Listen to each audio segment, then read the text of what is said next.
used the sun to partially charge it, so she didn't use up too much fuel. At night, she was forced to use gas, and that was a precious commodity nowadays. So there was no way in hell she was going to take a chance that her beloved bike would get damaged. She got off, kicking down the stand as she wound a hand over her shoulder, double-checking that her katana was freely available, and popping the safety stud that held it securely in the long leather sheath, which ran diagonally across her back. Removing her helmet, she placed it on the handlebar, then walked forward. "Okay, I know you're there, so come on out and we can get this over with," shouting as she scanned the area with her wolf eyes. "I've got a home to get to, and you assholes are holding me up." Hearing a laugh from her left, her head spun in that direction. A large bear of a man sauntered out. A dirty, unkempt beard covered his face, so all she saw clearly were his eyes. Eyes that were not in the least friendly, and held the red tinge of a hungry vampire. She sighed before addressing the obvious leader. "I know you're not on your own, so why not call out your little friends, and we can get this party started." "Party? Hey guys, we've got a live wire here."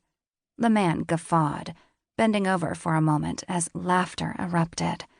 "So, you want to party with us, little lady?"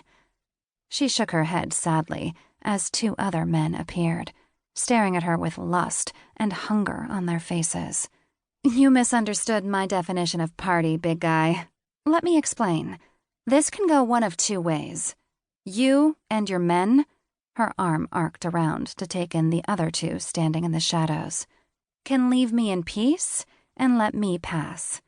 Or, and looking at you, I'm guessing this is the way it'll play out, I'll kill you all. Simple." The main man stood straighter, showing off his bulk as he stepped closer. "You're going to kill us? All three of us? You're aware that we're vampires, aren't you? But just what the fuck are you? I can't quite make up my mind." Yes, and none of your damn business," she snapped out, waiting to see who'd make the first move. The large one, the leader, flicked a finger at one of the others still in the shadows.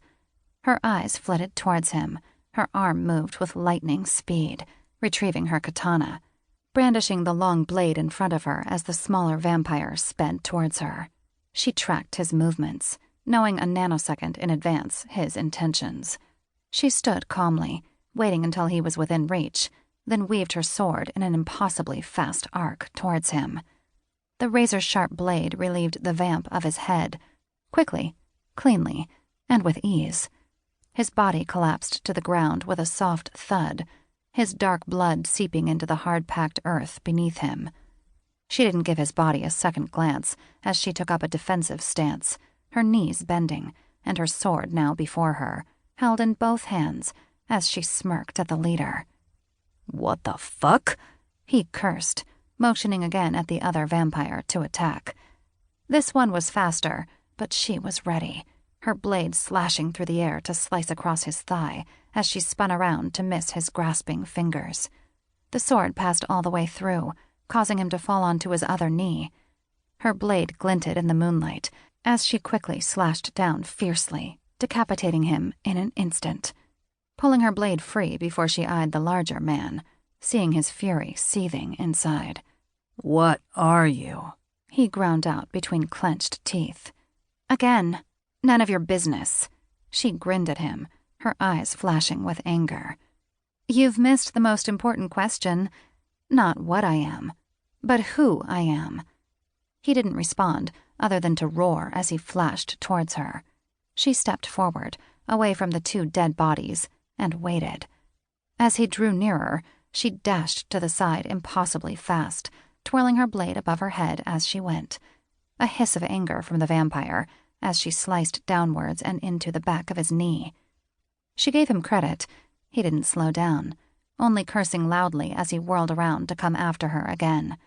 Once more she danced out of his reach, her blade inflicting even more damage as he tried to get his hands on her. Not happening.